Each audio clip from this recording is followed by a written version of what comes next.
आजची ही गोष्ट केवळ एका ऐतिहासिक घटनेची नाहीये. ही गोष्ट आहे एका अशा संघर्षाची जो अशक्य परिस्थितीतून तावून सुलाखून निघाला. हो, ही आहे स्वराज्याच्या खऱ्याखुऱ्या अग्निपरीक्षेची गाथा. विचार करा, एखादा किल्ला खरंच इतका मजबूत असू शकतो का की तो प्रत्यक्ष मृत्यूलाच आपल्या दारात रोखून धरू शकेल?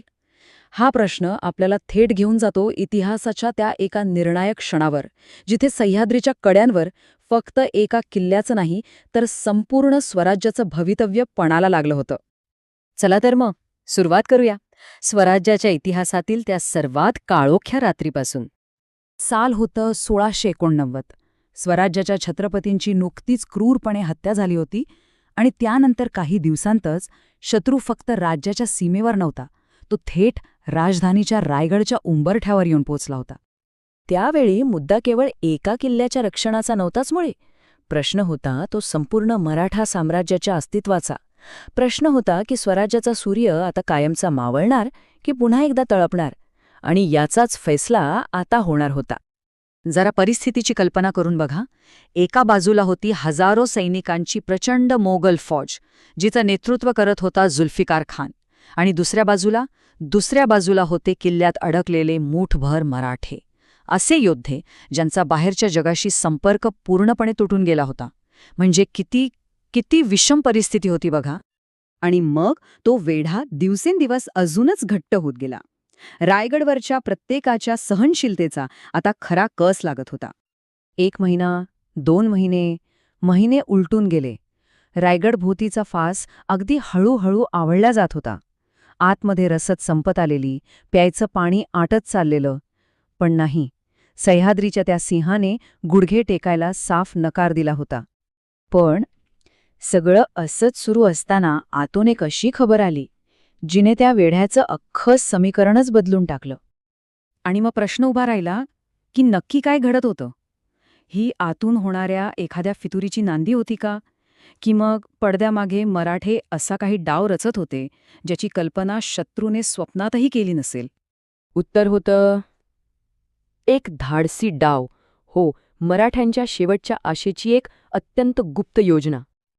ह्याच गुप्त योजनेला आपण रायगडचा डाव म्हणू शकतो. आता बघा, उद्देश फक्त किल्ला लढवणं उरला नव्हता. नाही, आता मुख्य उद्देश होता स्वराज्याच्या नव्या छत्रपतींना, राजाराम महाराजांना वाचवणं. आणि या योजनेवरच आता स्वराज्याचं सगळं भवितव्य अवलंबून होतं. एक गोष्ट लक्षात घ्या, जर राजा शत्रूच्या हाती लागला तर खेळ तिथेच खल्लास. स्वराज्याचा लढा त्याच क्षणी संपणार होता. ही काही साधीसुधी सुटका नव्हती. हे म्हणजे मृत्यूलाच थेट आव्हान देण्यासारखं होतं. विचार करा, किल्ल्याभोवती मोगलांच्या गस्ती, खाली उतरण्यासाठी हजारो फूट खोल कडा, आणि पायथ्याशी पुन्हा शत्रूचा वेढा. एक चूक आणि मृत्यू अटळ. फक्त एक छोटीशी चूक आणि संपूर्ण इतिहास बदलला असता. खरं तर त्या रात्री स्वराज्याचं अख्खं भवितव्य एका धाग्यावर लटकत होतं. तर मग त्या वेड्याचा शेवट नक्की कसा झाला? तो एक असा शेवट होता जो वरवर पाहता पराभव वाटेल, पण खरं तर तो एक खूप मोठा विजय होता. आणि अखेर ती रात्र आलीच, प्रलयाची रात्र. शत्रूने किल्ल्याचे दरवाजे तोडले आणि ते आत घुसले. आता बघा, मोगलांनी रायगड जिंकला, पण तो होता फक्त एक तात्पुरता, म्हणजे टॅक्टिकल विजय. खरा धोरणात्मक, स्ट्रॅटेजिक विजय तर मराठ्यांचा झाला होता. का?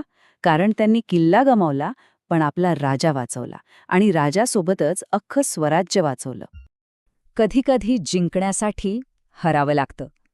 किल्ला हरला यासाठी की स्वराज्य वाचू शकेल. हा विजय होता त्यागाचा आणि जबरदस्त दूरदृष्टीचा. म्हणजे बघा ना, मोगलांच्या हाती काय लागलं? फक्त निर्जीव दगडधोंड्यांचा किल्ला. पण त्या किल्ल्यातून जी स्वराज्याच्या संघर्षाची आग निसटली होती ना, ती आग मात्र ते विझवूच शकले नाहीत. तर मग ह्या संपूर्ण घटनेचा वारसा काय आहे? रायगडचा तो प्रतिध्वनी आजही आपल्याला काय सांगतो? आजही कधी रायगडवर गेलात आणि तिथल्या बुर्जांना वारा येऊन धडकतो ना, तेव्हा जरा शांतपणे कान देऊन ऐका. तिथल्या प्रत्येक दगडात एक वेगळीच कहाणी दडलेली जाणवेल. तो वारा पराभवाची किंकाळी फोडत नाही, तो त्या अभूतपूर्व शौर्याची गर्जना करतो.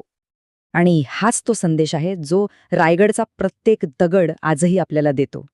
दगड फुटू शकतात, किल्ले जिंकले जाऊ शकतात, पण धैर्य, हिंमत ती कधीच मरत नाही. जय शिवराय.